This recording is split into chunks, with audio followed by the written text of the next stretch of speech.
to sell dollars midweek, but then watching these key levels up at this 160.13 area, that is a potential turning point for the British pound to again start that move lower again. So be careful. We're to start the week, we're looking for places to sell dollars, but by the latter part of the week, we're actually going to be starting to look for places to buy dollars again.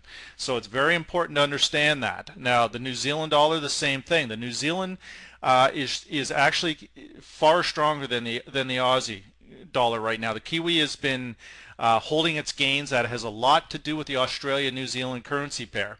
As the Australia-New Zealand currency pair continues to move lower, that puts upward pressure on New Zealand-US. As synthetic cross, that's how it's traded. Australia-US, New Zealand-US is the Australia-New Zealand trade. So this one here, we have further upside potential, but we are going to see some resistance between 83 and 84. And my view again is this is another good place to start looking to sell, to buy dollars by the latter part of this week and the early part of next week. So the beginning of the week we'll probably see a further push to the upside and then a fairly significant sell-off. The US Canadian, I've talked about this extensively with my clients. We were playing, in my view, a 94 to about 99 type of trading range. We're likely going to see this 97 level down here hold.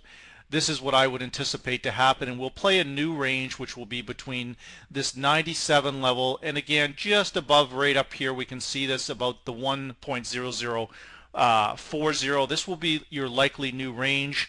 The dollar, again, we will probably see that recover, so buying down into this 97 level is a decent play. But what is a concern to me, the predicted MACD and the predicted TSI, and again when we look at the medium-term crossover, this is quite a powerful signal, to be perfectly honest. One of my favorites with the Vantage Point software, the medium-term crossover to the downside. It's supported by the predicted MACD and the predicted TSI. Longs clearly counter trend, but again, this currency often goes into very controlled ranges. The market will be watching a couple of levels this week. They'll be watching 97.50, and more importantly, the key level, in my opinion, will be down in this 97. If we break 97, then it's a free fall straight down. I see that as unlikely. Now, in breaking it is one thing, but a sustained break of it is quite another. So we'll have to monitor it closely, but you know, the 97 level, I anticipate that level will be tested. US Swiss franc, again, the Swiss National Bank this week, looking at our technicals and then touching on strong fundamentals. The Swiss National Bank has basically said they've had enough of this nonsense in the Forex market, and they are going to support the 120 level on Euro Swiss franc, which indirectly supports US Swiss franc. Key levels to watch, 84.29. Are we going to get all the way down to 84.29? I really don't think so, but it's possible. So what this will be to us will be if we get down anywhere near these levels, that is a buying opportunity. Our first support level comes in at 87.41, then 86.54, then 84.29. These are your key support levels on the downside, each one representing its own buying opportunity. Now, excuse me, we will be looking for the Swiss National Bank to support the longs and to keep this market propped up, but Euro US is going to be an influence, and I will speak to that in a minute. Now, the dollar yen, I've told my own clients, this is strictly a buy. You can see the support level we have down here, the Bank of Japan on high alert, intervention alert. We're coming down out of oversold territory again. The short-term predicted difference from Vantage Point, again, breaking higher. This is the kind of thing we look for. Now, looking at the predicted MACD and the predicted TSI, they are running flat. They are refusing to put out a sell signal here. Now, again, looking at the short-term crossover, the medium-term crossover, the long-term crossover is still pointing down, which is a concern, but the fundamental of the Bank of Japan intervention, along with the Fed and probably the Bank of England and whoever else will help them, are likely to protect that 76.20 area, and every time it gets down there, it's pushed out of there. So for now, counter trend longs, dollar yen, that's what I've recommended to my own clients. Keep your stops around 75.50. Euro US is going to follow the dollar index. I anticipate a move higher on Euro US as it's hitting very oversold territory. Now, again, this long will be counter trend currently, and it will also be likely very short term. 140 is the critical level of resistance as identified by the Vantage Point software, followed by 138.56 and then 138.11. So we can see, obviously, we have a short-term crossover to the upside. Our medium-term crossover with Euro US, again, you can see how it's struggling. And the medium-term crossover refusing to put out that signal. Long, the same thing. Short term, we know it's going higher.